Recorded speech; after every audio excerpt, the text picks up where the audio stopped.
Bismillahirrahmanirrahim. Assalamualaikum warahmatullahi wabarakatuh.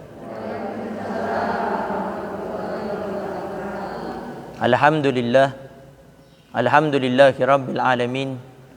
Wassalatu wassalamu ala asyrafil anbiya'i wa mursalin sayyidina wa habibina wa syafi'ina wa qurrati a'yunina wa nuri qulubina Muhammad Habibi Rabbil Alamin wa ala alihi wa sahbihi ajma'in. Allahumma salli wa sallim ala sayyidina Muhammad tibil qulub wa dawaiha wa afiyatil abdani wa shifaiha wa nuril absari wa diyaiha wa kutil arwah wa gidaiha wa ala alihi wa sahbihi wa sallim. Allahumma ja'al sarirati khairan min alaniyati wajal alaniyati salihah, amma ba'du.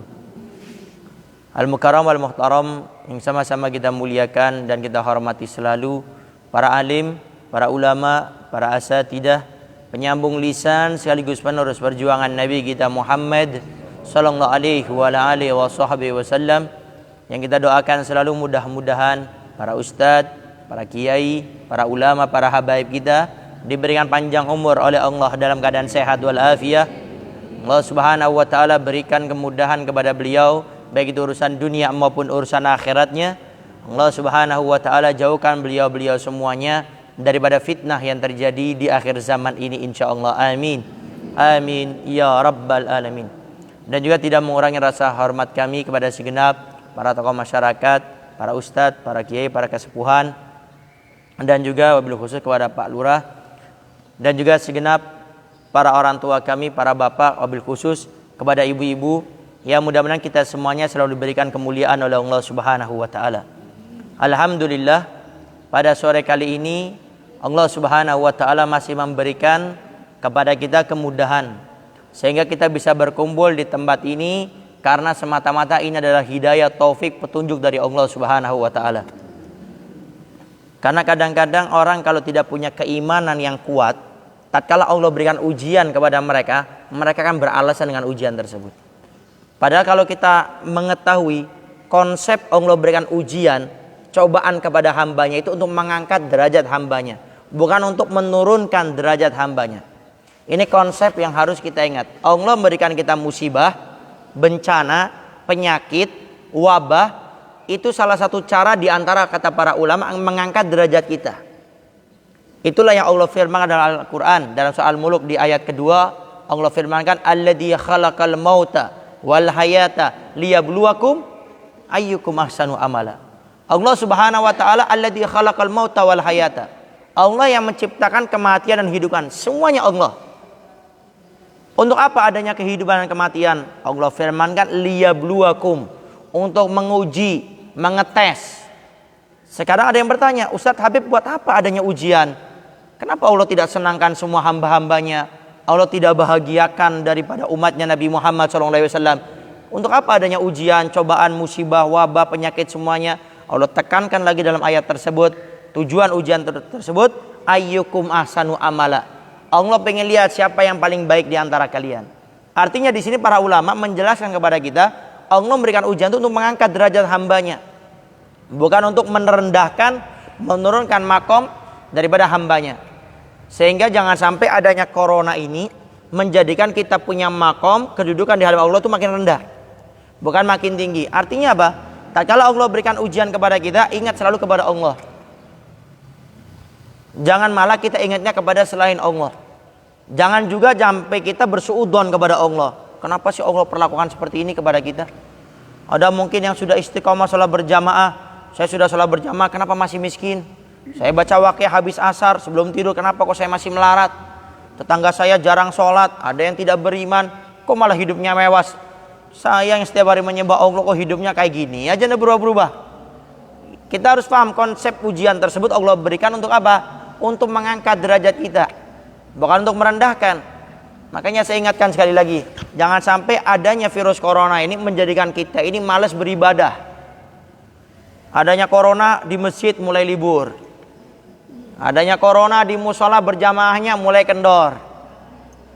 Maka ini keimanan diuji di sini. Artinya apa? Harus betul-betul jujur kepada Allah Subhanahu wa taala. Yang Al-Fagir bingung kan sampai detik ini mungkin. Kenapa kalau di masjid musola bisa kendor ya, tapi di pasar, di mall kok tetap rame? Nah, ini yang kadang-kadang kita kurang jujur kepada Allah Subhanahu wa taala. Kita mengatakan oh corona ada di masjid, ada di musola. Ya khair. Sehingga akhirnya berjamaah kita nggak berjamaah. Melakukan aktivitas di masjid musola tidak. Tapi kenapa orang yang berkata seperti itu juga, yang tidak ke masjid, tidak ke musola, tidak ke majelis taklim, kenapa ke pasarnya tetap jalan? Apakah corona cuma ada di masjid, di musola? Apakah corona cuma ada di majelis taklim atau di pesantren? Tidak, ada di mana-mana semuanya. Artinya di sini perlu ada kejujuran di antara kita semuanya. Artinya tatkala kita ke masjid, ke musola seperti biasa, cuma tadi kalau Rasulullah sudah tekankan protokol kesehatan, silakan jalankan.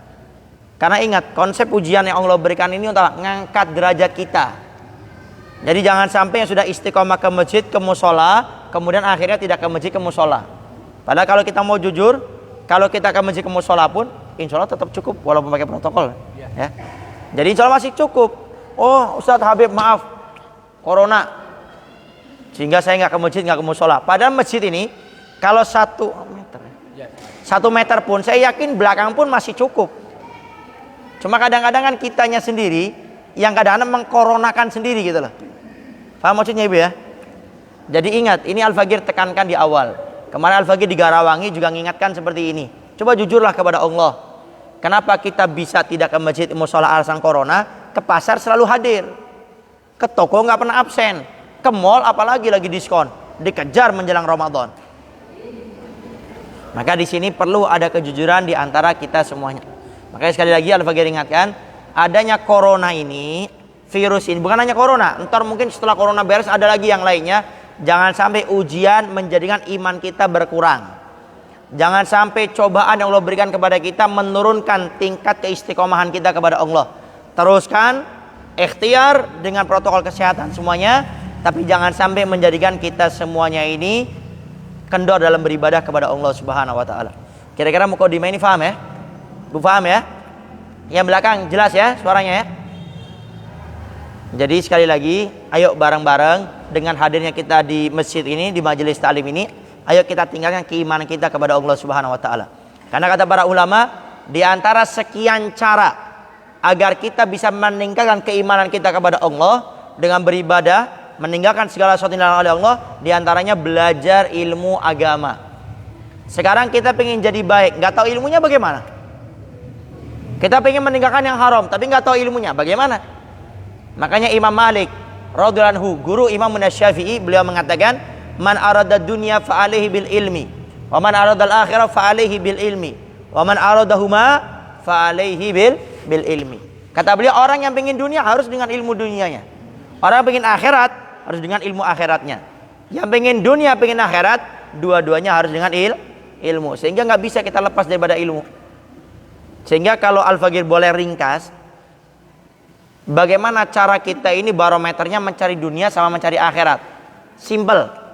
Kalau ibu semangat mencari dunia, bapak semangat mencari dunia, cari akhirat harus lebih semangat lagi. Titik. Kalau kita butuh uang, sakit, kira-kira tetap kerja enggak? Butuh uang ini, butuh uang, anak bayar SPP. Sakit, tapi harus bayar SPP. Ada kesempatan kerja, kerja enggak? Kerja. Sekarang kalau sakit, ada majelis taklim, hadir atau enggak? Nah, itu. Makanya kita harus jujur sama Allah Subhanahu wa taala. Sekarang saya tanya, ibu-ibu kira-kira di dunia selamanya enggak? Ada yang pengen umurnya sampai 1000 tahun? Ada? Kalau ada kita doain, kita aminin umurnya sampai 1000 tahun. Ada? Tidak ada.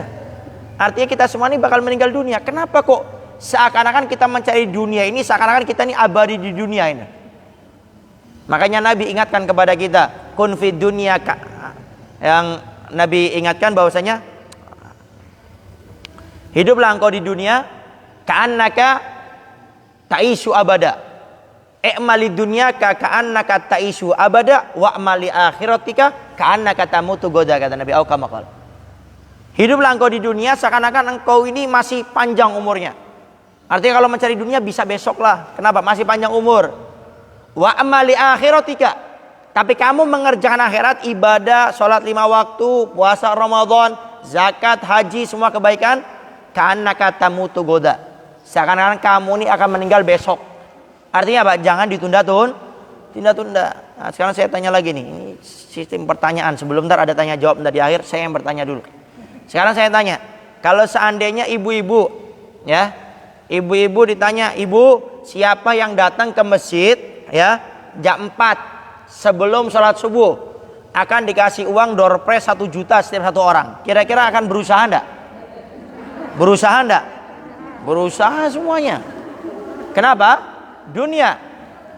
Tapi sekarang coba, kalau seandainya dikasih motivasi, ibu-ibu siapa yang datang jam 4 akan didoakan sama Pak Lurah, datang enggak? Malah enggak datang. Kenapa? Karena tujuannya bukan dunia. Sekarang saya tanya, kita hidup selamanya dunia? Selamanya atau tidak? Tidak. Bahkan mungkin ada yang di sini mungkin ibu-ibu anaknya sudah meninggal dunia. Ada mungkin yang sudah nenek-nenek cucunya meninggal dunia. Bukan cucunya meninggal dunia. Apa maksudnya? Tidak selamanya kita di dunia.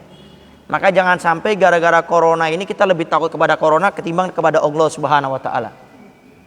Maka ini yang perlu diperbarui di antara kita.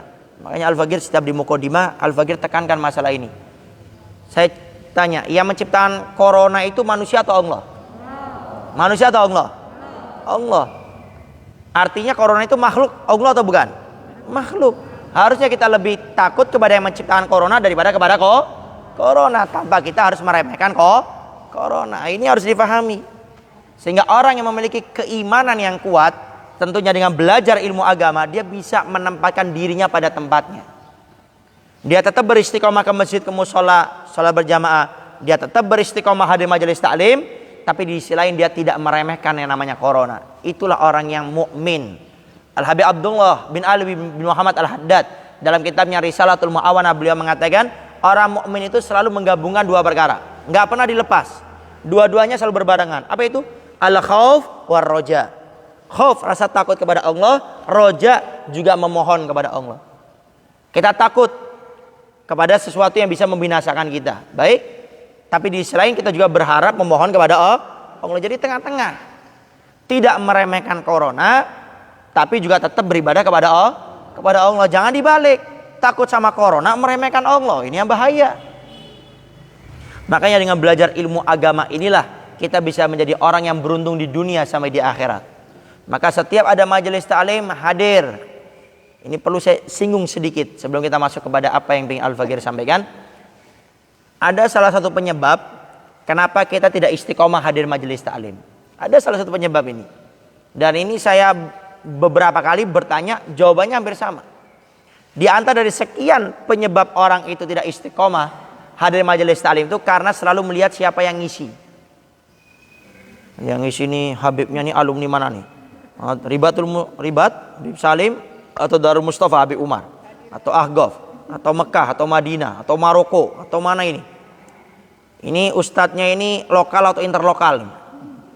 Ustadznya ini ustadz kampung atau ustadz luar kampung? Ada istilah-istilah kayak gini. Dan ini tidak diperbolehkan ya, seperti ini.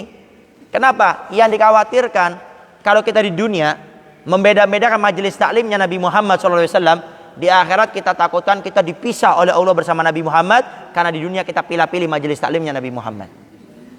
Sekarang saya tanya, pertanyaan terus ini. Sebelum ibu bertanya, saya tanya terus nih. Sekarang saya tanya, yang punya majelis taklim itu Nabi Muhammad atau ustadz? Yang punya majelis taklim ini ustadz, kiai, ulama atau Nabi Muhammad? Nabi Muhammad. Ustadz, kiai, ulama, habib, mereka cuma perantara wasilah daripada Nabi Muhammad SAW. Makanya kata Nabi, al ulama warathatul anbiya. Ulama itu pewarisnya Nabi. Maka ingat, saya hadir majelis taklim karena cinta saya kepada Nabi, bukan karena cinta saya kepada ustadz, kiai, ulama. Makanya efek kalau kita hadir majelis taklim karena ustadznya, karena kiainya, karena ulamanya, tatkala mereka tidak hadir, kita tidak hadir majelis taklim. Ini yang bahaya. Oh, ini yang ngisi ustadz saya hadir. Oh, ustadz ini nggak hadir, dibadalkan, diganti. Kalau sudah ini alamat nggak bakal datang ini. Maka awas, tolong diingat. Makanya ada istilah ta'asubiyah, fanatik membabi buta. Ini sebabnya ini. Ada istilah fanatik. Fanatik kepada ustadz, kiai, ulama bagus, luar biasa. Tapi ada fanatik yang tidak baik. Apa itu? Fanatik kita kepada ustadz kita, kiai kita, ulama kita, habib kita, sampai kita mendengar ustadz, kiai, ulama, habib yang lainnya. Ini yang tidak boleh. Dan ini muncul karena apa? Karena kita datang ke majelis taklim itu bukan karena Nabi Muhammad, bukan karena mencari ridha Allah, tapi karena ustadz, kiai, ulama, habib tersebut. Sehingga apa yang terjadi? Tatkala ustadz ini, kiai ini, ulama ini, habib ini salah, kita bela mati-matian, walaupun salah. Walaupun ustadz, kiai, ulama, habib lain mengingatkan, ini tidak baik, ini tidak benar. Sudah diingatkan beliau tapi tetap kekeh. Nah, kalau orang yang cinta kepada beliau karena beliaunya, bukan karena Allah dan Rasulnya, cinta beliaunya sebagai tujuan, bukan perantara, waktu beliau salah tetap kita dukung. Apa kata orang, mau sebodoh teing, tidak peduli saya. Pokoknya saya bela beliau, mau salah mau apa, tidak peduli. Ini namanya fanatik membabi buta. Tapi kalau kita menjadikan ustadz, kiai, ulama sebagai perantara kita menuju kepada Allah, menuju kepada Rasulullah, waktu beliau salah kita tidak mengikutinya, tapi kita ingatkan, ini cinta yang baik, ini cinta yang benar. Karena ada orang yang fanatik, ta'asubiyah, fanatik membabi buta, nggak peduli mau ustadz, kiai, ulama saya salah, nggak peduli, pokoknya saya bela, saya dukung. Walaupun mungkin ada istilah ustadz ini masuk neraka, saya ikut sama dia. Ini fanatik yang luar biasa. Sampai di hari kiamat itu orang-orang yang biasa ngikutin bisikannya syaitan, bisikannya iblis, dia berteriak, "Hai iblis, hai syaitan, saya dulu di dunia ini suka ikut kamu, bisikan kamu saya selalu ikuti. Sekarang tolong saya akan disiksa, dimasukkan ke neraka oleh Allah Subhanahu wa taala." Apa jawab syaitan dan iblis? Suruh siapa kamu ikut saya? Apa jawabnya? Suruh siapa kamu ikut saya? Tidakkah engkau ingat ada nabi dan rasul yang diutus kepada kalian sebagai basyiran wa nadhira, pemberi kabar gembira dan pemberi kabar ancaman. Kenapa kamu ikut saya? Nah, kalau kita ta'assub cinta yang seperti ini, maka di akhirat pun sama seperti itu juga. Maka di awal Al-Fakir ingatkan, hadir majelis ta'lim, jadikan ustadz, kiai, ulama, habib kita sebagai perantara menuju Allah dan Rasulnya, bukan sebagai itu tujuan. Artinya tidak berat kita waktu melihat ustadz, kiai, ulama saya, kita katakan dia manusia, dia bukan malaikat. Sehingga kalau salah tinggal diingatkan, bukan malah kita mendukungnya. Ini cinta yang harus kita luruskan. Jadi cinta yang sungguhnya, cintanya karena Allah, cintanya karena Rasulullah. Kalaupun harus berpisah, berpisahnya karena Allah dan Rasulnya. Maka ini yang perlu dihadirkan di antara kita. Sehingga kalau ada kita ke majelis ta'lim karena ustadz, kiai, ulamanya, yang kita khawatirkan seperti itu. Waktu beliau nggak datang, kita nggak mau datang. Waktu beliau salah kita dukung. Ini yang bahaya. Sehingga jadikan ustadz, kiai, ulama kita sebagai perantara, wasilah, bukan sebagai tujuan. Yang sekarang ada mungkin kita dengar ada orang-orang yang membela luar biasa walaupun salah. Sudah diingatkan sama ustadz, kiai, ulama banyak. Tetap kita mencintai dia dengan mengikutinya walaupun salah. Ini karena orang tersebut cintanya bukan karena Allah. Cinta beliau bukan karena Rasulullah. Karena menjadikan beliau ini sebagai tujuan, bukan sebagai perantara. Para hadirin wa hadirat yang dimuliakan oleh Allah Subhanahu wa taala, sedikit kita ingin membahas, tadi Pak Lurah membahas tentang masalah keistiqomahan. Sekarang kita bahas sedikit bagaimana sih caranya untuk beristiqomah. Biar kita nih hadir majelis ta'lim istiqomah, sholat berjamaah istiqomah, sedekah walaupun sedikit istiqomah, ya kan? Suka bantu orang walaupun dengan mengingatkan, dengan mengarahkan, tidak harus dengan uang. Bagaimana agar cara istiqomah kita bertakwa kepada Allah, merintahkan, melakukan semua perintahnya dan meninggal larangannya. Sebelum Al-Fakir bahas cara istiqomah, kita harus tahu dulu istiqomah itu apa.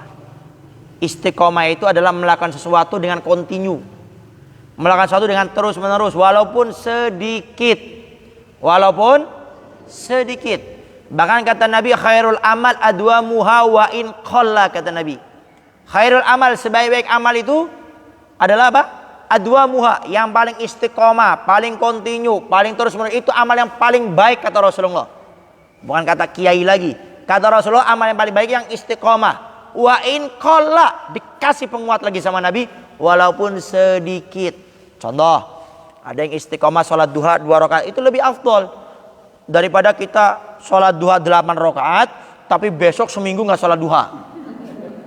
Maka ini sholat dua rakaat lebih afdol daripada 8 rakaat tapi tidak istiqomah. Bangun malam, sholat malam, kita melaksanakan witir 3 rakaat itu lebih afdol daripada kita melaksanakan witir 11 rakaat tapi besoknya tidak pernah witir. Sehingga amal yang paling baik adalah yang istiqomah. Setiap seminggu sekali. Tadi disinggung perempuan nggak sholat Jumat, tapi ibu-ibu tetap bersodakoh. Setiap hari Jumat istiqomah sodakoh ke masjid. Walaupun cuma 2.000, 5.000, itu lebih afdol daripada ibu-ibu sodakoh 1 miliar habis itu sampai mati nggak pernah sodakoh. Kenapa? Nabi takkid, Nabi kuatkan. Wa in qalla, walaupun sedikit. Coba buka kitab Nasihat Diniyah wal Wasai Imaniyah karya Al-Habib Abdullah bin Alwi bin Muhammad Al-Haddad. Beliau kalau tidak salah menjelaskan ada orang bersodakoh 2 dirham. Kalau dulu nggak ada rupiah, nggak ada dolar, pound sterling, rupiah, nggak ada. Adanya cuma dirham, uang perak, dinar, uang emas. Kata beliau ada orang bersodakoh cuma 2 dirham, 2 uang perak, sodakoh.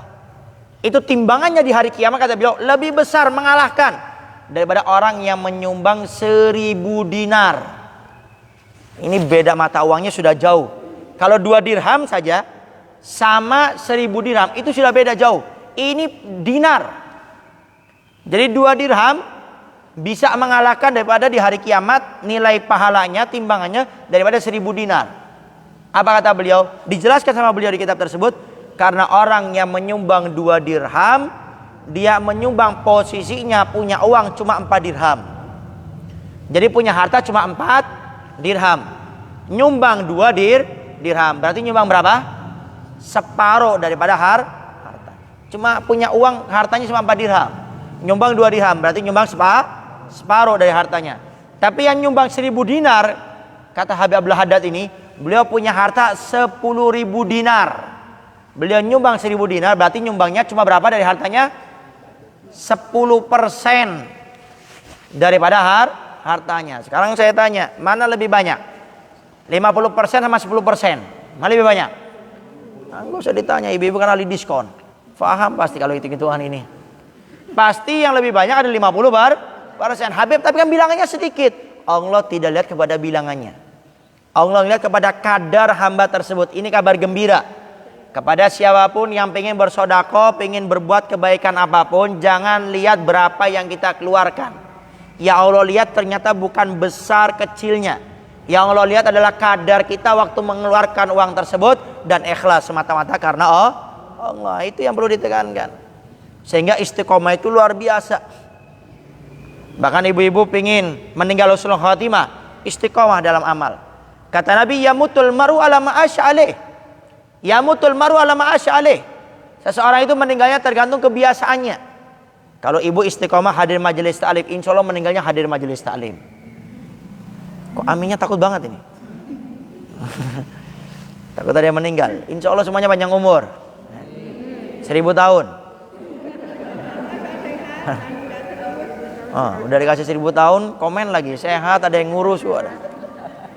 Ya. Nah ini istiqomah itu dikatakan adalah lebih afdol. Ya, istiqomah itu adalah sesuatu yang kata Nabi itu menyebabkan orang itu meninggal husnul khatimah, sehingga istiqomah. Tapi kebalikannya kalau ada orang istiqomahnya nggak baik, istiqomahnya main gaple setiap malam, istiqomahnya nyari nomor di kuburan, togel. Ada orang istiqomah ngadu ayam, ya kan? Ada orang istiqomah apa? Contohnya minuman keras. Ya meninggalnya seperti itu kata Nabi. Jadi tergantung kebiasaannya. Jadi ibu, bapak semuanya pengen meninggal dalam keadaan apa? Ya istiqomah dalam kebaikan tersebut. Kalau takut khawatir meninggal yang tidak baik, jauhi perkara yang tidak baik tersebut. Di Madinah, mungkin tahun kemarin atau 2 tahun yang lalu, ada muadzin, orang yang tugasnya adzan. Dia ini istiqomah, DKM, tugasnya adzan sama iqomah. Setiap hari seperti itu. Dan beliau punya kebiasaan, setiap selesai adzan, beliau sholat qobliyah, kemudian nyender sambil baca Al-Quran. Seperti itu. Masuk waktu qomat, kemudian beliau berdiri qomat. Setiap hari seperti itu. Coba lihat. Allah ingin buktikan orang yang istiqomah meninggal dalam keadaan keistiqomahan tersebut. Suatu saat beliau adzan, Al-Bagir nggak tahu itu duhur atau asar. Pokoknya antara duhur sama asar kalau tidak salah. Selesai adzan, seperti biasa. Qobliyah selesai, nyender baca Al-Quran. Tiba-tiba setelah itu, kok lama sudah waktu qomat, tidak gerak-gerak ini orang. Ini muadzin tidak bergerak. Kemudian setelah itu ditunggu lama, dipanggil, tidak noleh. Akhirnya salah satu di antara beliau ada yang seperti apa? Nah, mendorong. Ternyata setelah didorong beliau jatuh, dicek ternyata sudah meninggal dunia. Keadaannya baca Quran, Qurannya masih dipegang oleh beliau. Setelah dicari tahu beliau itu selalu istiqomah membaca Al-Quran. Di Surabaya, kalau pernah ada yang ke Surabaya, pernah ke Sunan Ampel, ya. Kalau kita mau ke Sunan Ampel, itu di luar, bilang ke tukang becak ke kuburannya Habib Neon. Habib Neon. Nama aslinya itu bukan Habib Neon, nama aslinya Habib Muhammad bin Husain Al-Idrus. Habib Muhammad bin Husain Al-Idrus. Kenapa beliau dinamakan Habib Neon? Salah satu riwayat cerita itu menceritakan di malam hari sedang ada majelis taklim, ini lampu ini mati semuanya. Orang-orang lagi memandangkan lampu, tiba-tiba beliau masuk ke majelis taklim yang tadinya gelap, tiba-tiba jadi terang. Orang pada bingung, kenapa? Karena lampu ini belum nyala. Orang lagi benerin lampu. Setelah dicari cahaya dari mana? Setelah diperhatikan, mereka baru sadar semuanya itu cahaya dari wajahnya Habib Muhammad bin Husain Al-Idrus. Jadi cahaya beliau lebih terang daripada lampu. Akhirnya beliau dinamakan Habib Neon. Itu kalau digambar para wali Allah yang banyak itu, lihat yang tengah-tengah yang pakai imamah Hadramut, wajahnya paling terang. Namanya Habib Muhammad bin Husain Al-Idrus. Atau dikenal namanya Habib Neon di sana. Nah, kalau ke sana bilang Habib Muhammad bin Husain Al-Idrus, tukang becak kayaknya nggak paham. Tapi kalau bilang, Pak becak ada apa? Antar ke Habib Neon, langsung diantar. Ini beliau meninggalnya itu dalam keadaan mengimami sholat asar kalau tidak salah. Saya dapat cerita dari saya punya guru Habib Segabah Harun. Kalau tidak salah beliau cerita Habib Neon ini meninggalnya itu dalam keadaan mengimami sholat asar dalam keadaan sujud. Jadi imam sholat dalam keadaan sujud. Setelah dicari tahu kenapa kok beliau bisa istimewa itu. Ini bukan cuma keadaan sholat. Orang meninggal sholat itu luar biasa. Sebaik-baik orang meninggal dalam keadaan sholat sudah. Beribadah menghadap Allah. Ini jadi imam sujud lagi keadaannya. Setelah dicari tahu beliau ini termasuk orang yang tidak pernah meninggalkan sholat berjamaah. Istiqomah terus sholat berjamaah. Sakit-sakit tetap berusaha untuk melaksanakan sholat berjamaah. Makanya ibu kalau ingin meninggalkan badan sholat, jangan tinggalkan sholat berjamaah. Istiqomah dengan sholat. Tapi kata beliau, saya punya guru Habib Segabah Harun, bercerita ada kakek-kakek masuk surat kabar, masuk koran, usianya itu 72 tahun, meninggal dalam keadaan berzina dengan seorang perempuan yang tidak baik. Setelah dicari tahu kenapa ini kakek kok meninggalnya seperti itu, ternyata beliau ini semenjak awalnya itu hobinya berzina, sehingga akhirnya meninggal dalam keadaan berzina. Makanya ingat, yamutul mar'u ala ma'asya alaih. Seseorang itu meninggalnya tergantung ke kebiasaan. Sekarang ibu ingin meninggal dalam keadaan yang baik seperti itu, istiqomahkan itu. Kalau takut dengan sesuatu yang tidak baik, jangan coba-coba. Karena tergantung orang meninggal tergantung ke kebiasaannya. Habib, kan kematian sudah ditakdirkan oleh Allah, betul. Tapi tidak ada satu hamba pun yang tahu takdirnya dia seperti apa. Sehingga Allah kirimkan Al-Quran sebagai pedoman bagi manusia. Allah utus Nabi dan Rasulnya sebagai pemberi kabar gembira dan ancaman. Jadi barangkali yang bertanya, Bib katanya rezeki kematian sudah ditakdirkan oleh Allah. Betul. Tapi siapa yang tahu kematiannya seperti apa? Bagaimana akhir kehidupannya? Tidak ada yang tahu. Dan ini ikhtiar kita beristiqomah dalam kebaikan agar kita meninggalnya husnul khatimah. Para hadirin wa hadirat yang dimuliakan oleh Allah Subhanahu wa taala. Sekarang bagaimana cara agar kita bisa beristiqomah dalam amal yang kita lakukan? Ada 5 cara. 5 cara agar kita bisa beristiqomah. Sehingga kalau diterapkan 5 cara ini, insya Allah kita bisa istiqomah dalam amal apapun itu. Yang pertama caranya adalah doa yang serius. Minta sama Allah. Serius. Kalau dalam dunia tasawuf namanya tadarru.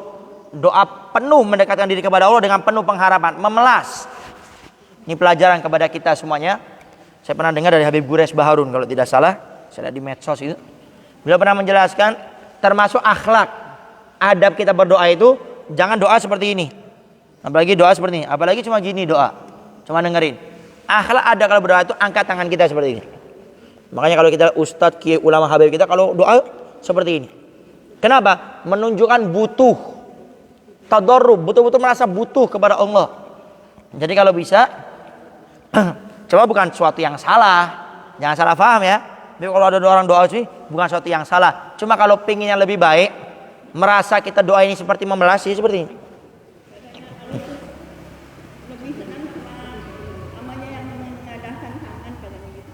Iya, jadi berdoa itu banyak variasinya. Mungkin saya jawab terlebih dahulu. Ntar kita ada sesi tanya jawab. Ntar setelah di akhir boleh bertanya, ibu-ibu bapak semuanya. Jadi doa itu ada yang seperti ini. Kenapa? Karena katanya biar kita dapat pemberiannya banyak. Katanya seperti ini. Ini yang Al-Baqi pernah dengar. Ada yang seperti ini. Kenapa? Agar tidak ada yang lepas katanya.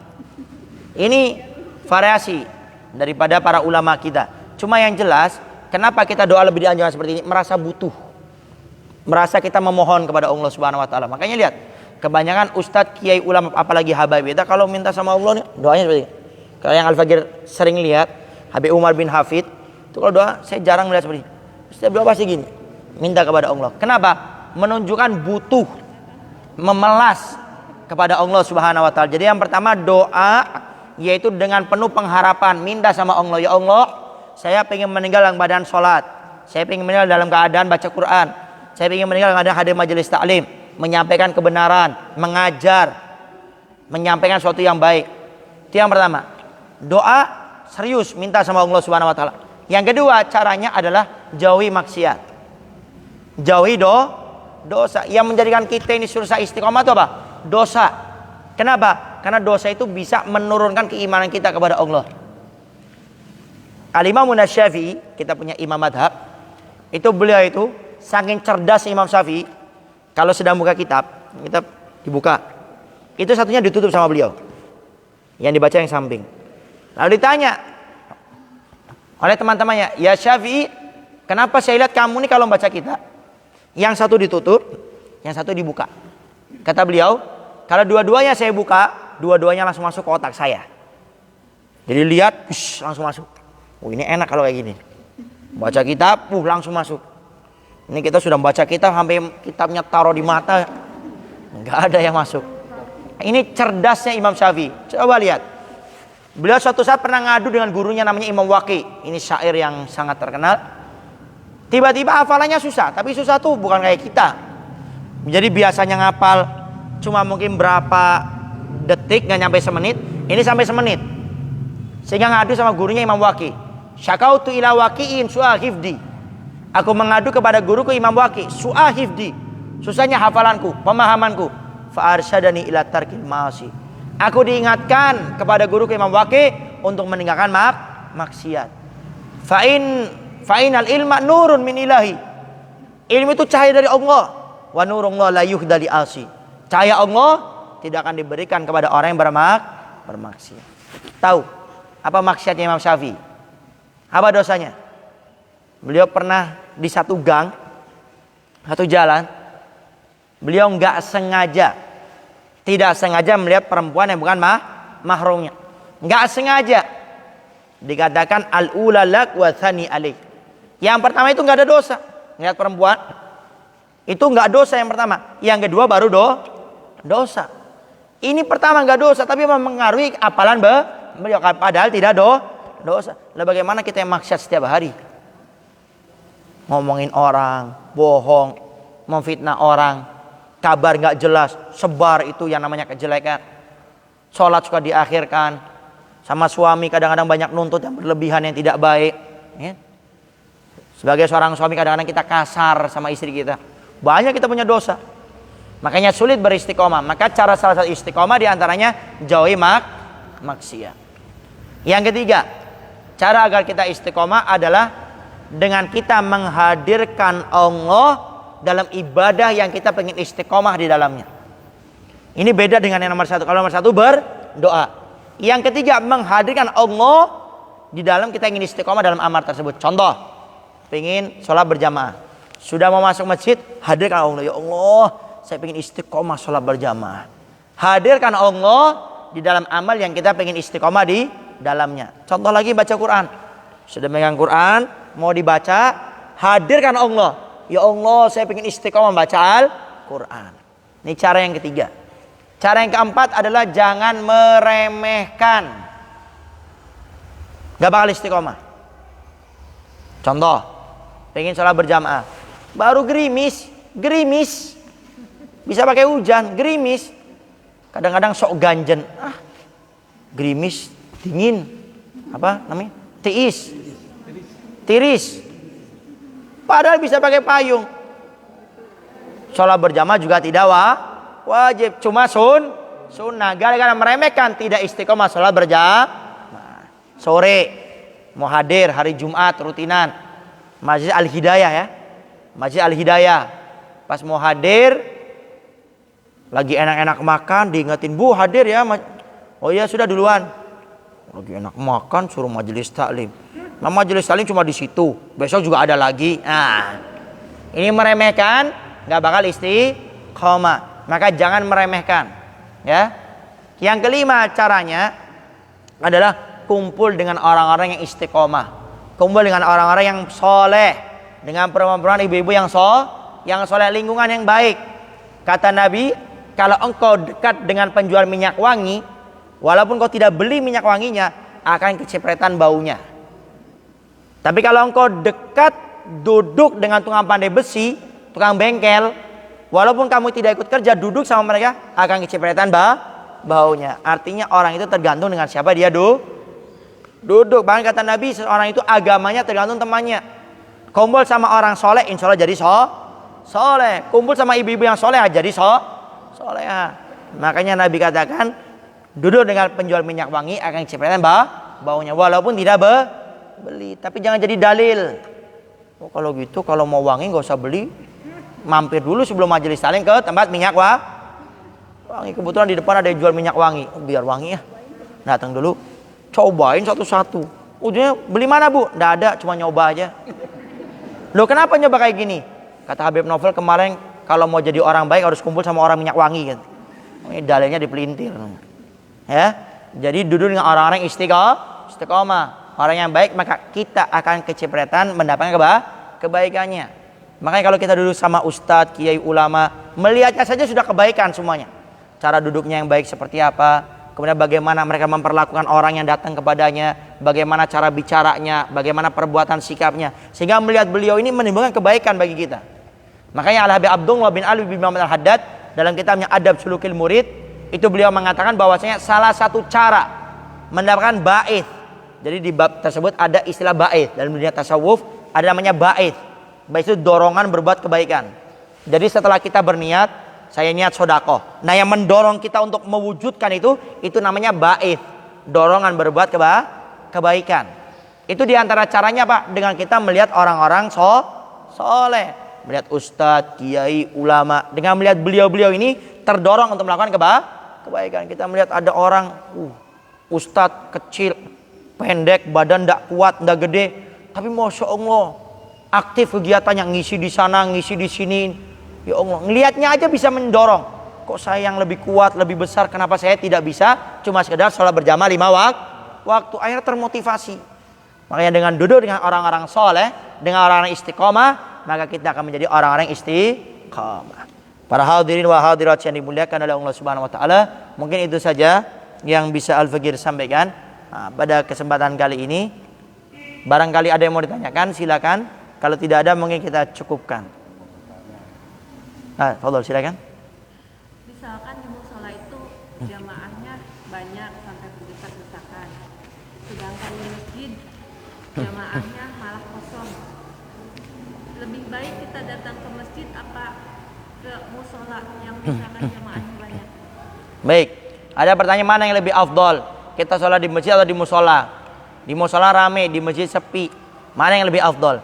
Kalau lihat konteks hadisnya, kata Nabi sebaik-baik sholat itu di masjid. Sebaik-baik sholat di masjid.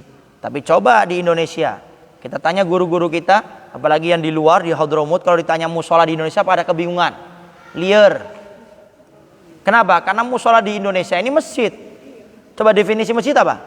Segala sesuatu yang wakafkan. Jadi mushola wakaf itu masjid. Ya, paham ya? Masjid itu bukannya dipakai sholat Jumat. Masjid itu bukan yang besar, tapi masjid itu segala sesuatu yang diwakafkan untuk ibadah. Musola kecil tapi diwakafkan, itu namanya masjid. Dan kalau sudah dinamakan masjid, boleh iktikaf di sana, boleh sholat tahiyatul masjid. Walaupun namanya musola, tapi itu diwakafkan. Iktikaf sah, dapat pahala di sana. Sholat tahiyatul masjid sah. Ya, jadi harus dipahami dulu ini. Baik. Nah kemudian bagaimana kalau seandainya masjid biasanya malah kebalik? Biasanya malah musolanya sepi, masjidnya rame. Anggap saja kebalikannya seperti itu. Mana yang lebih baik? Lihat kepada maslahah. Kalau kita ke masjid itu sudah rame, musola sepi, maka kita lebih afdal di musola. Atau kebalikannya, di musola rame, masjidnya sepi, maka kita lebih afdal meramaikan masjid. Kenapa? Agar dapat syiarnya. Karena kita ini biasanya ini melakukan kebaikan tuh lihat rombongan. Kalau yang rame ngikut, yang sepi apa sih itu? Nah, kalau yang rame nggak pakai apa sih, langsung ke sana. Sehingga lihat kepada yang maslahah. Mana yang sekiranya lebih baik, ya, maka itu yang lebih kita utamakan. Kalau sama-sama rame, bagaimana? Masjid lebih diutamakan. Saya agak, Kalau misalkan di musola itu kan kadang kalau misalkan rame itu setelah sholat kita sholawatan bersama, ngaji bersama. Sedangkan di masjid kalau misalkan udah selesai sholat masing-masing, entah ada yang ngaji, entah ada yang ngobrol. Berarti kan kita lebih baik ke musola atau ke masjid. Kalau emang niatnya lebih baik meramaikan masjid. Baik, kita konteksnya pahami dulu. Meramaikan di dalam masjidnya, ibadah sholatnya, bukan selesai sholatnya. Nah kalau ini berarti beda lagi. Setelah selesai sholatnya. Nah maka di sini perlu dipahami. Ini sebenarnya agak panjang lebar. Masalah dzikir habis sholat. Sebetulnya dzikir itu mau sir mau jahar bebas. Habis sholat mau dzikir pelan, sah boleh, ada dalilnya. Mau yang jahar sah boleh, ada dalilnya. Cuma dilihat sekali lagi kemaslahatan. Kalau khususnya para imam dan DKM ini, ya. Makanya kalau bisa, ini Al-Faqih sering nyampaikan, pilihlah DKM yang memiliki 3 kriteria minimal. DKM yang kita pilih ini minimal ada 3 ini. 1, berilmu. Kalau dia berilmu, milih imam pun gak bakal bikin pusing jamaahnya. Kadang-kadang kita ini suka dipusingkan. Habib mau nanya, kenapa? Ini Beb, Ustadz, di tempat saya kalau ada orang imam gak baca bismillah langsung alhamdulillahirabbil alamin. Ini pasti DKM-nya yang masalah, bukan imamnya. Kalau DKM-nya punya ilmu agama, dia gak bakal pilih. Kenapa? Karena madhab Imam Syafi'i bismillahirrahmanirrahim itu harus dijaharkan, dikeraskan. Ini DKM-nya pasti gak berilmu. Imam Syafi'i ini beda lagi. Imam Syafi'i pernah berziarah ke kuburannya Imam Abu Hanifah. Disuruh jadi imam sholat subuh, tidak mau. Kenapa? Imam Syafi'i dalam madhabnya kunut itu sunnah muakkadah, sangat dianjurkan. Orang lupa kunut disunahkan sujud sahwi. Tapi Imam Abu Hanifah kunut tidak ada dalam subuh, tidak ada. Sehingga beliau menghormati, tidak mau jadi imam, biar orang sini aja. Dipaksa, nggak mau, dipaksa maju akhirnya. Lihat bagaimana beliau.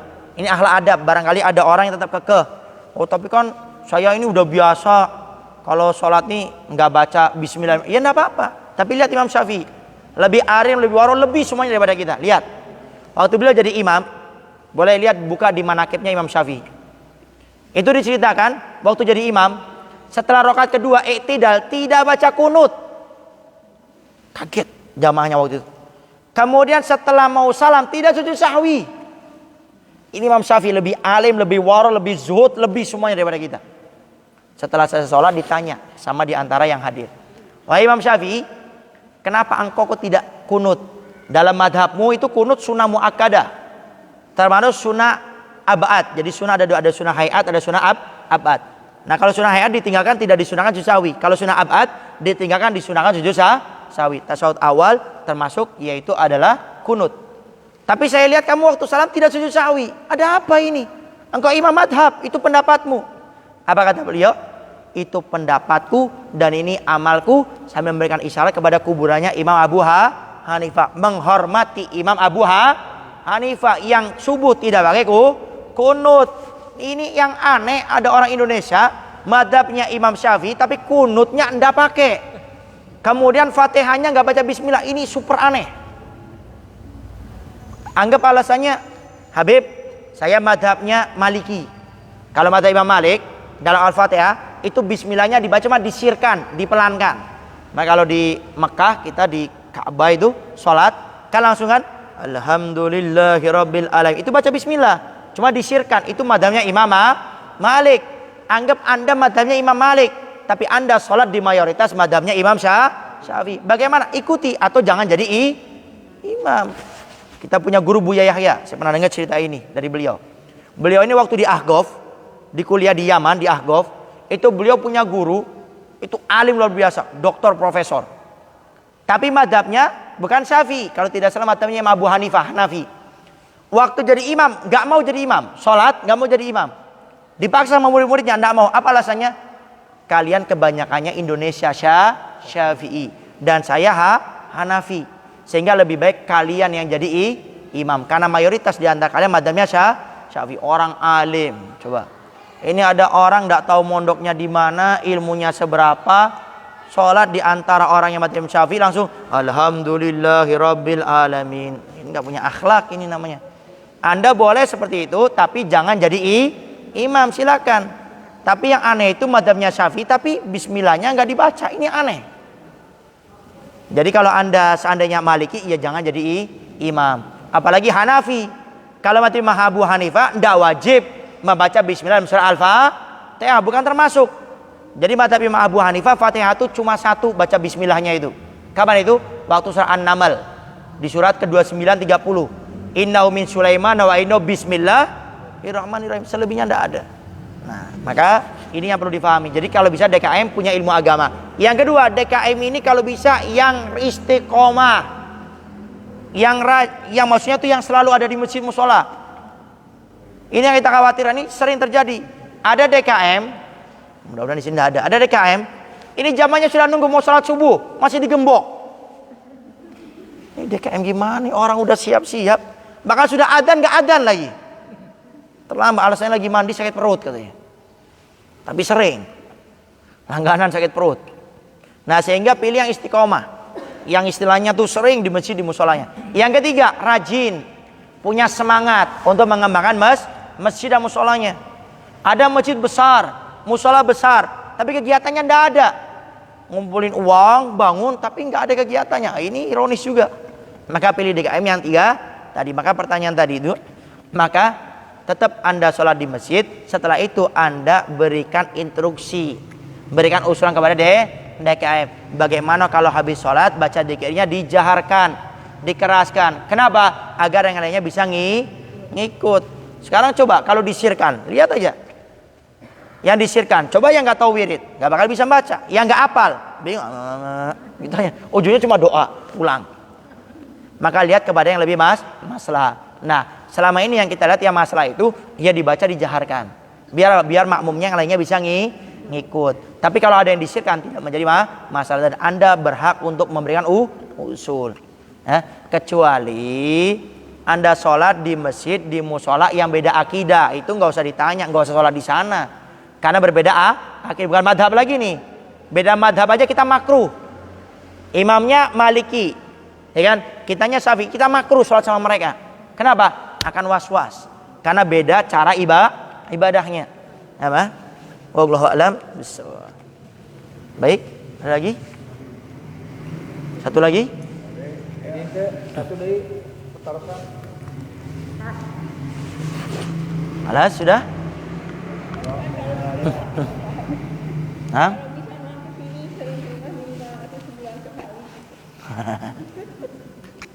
Insya Allah. Gimana Pak Lurah aja ntar? Sama Pak DKM, sama Ustadz MC.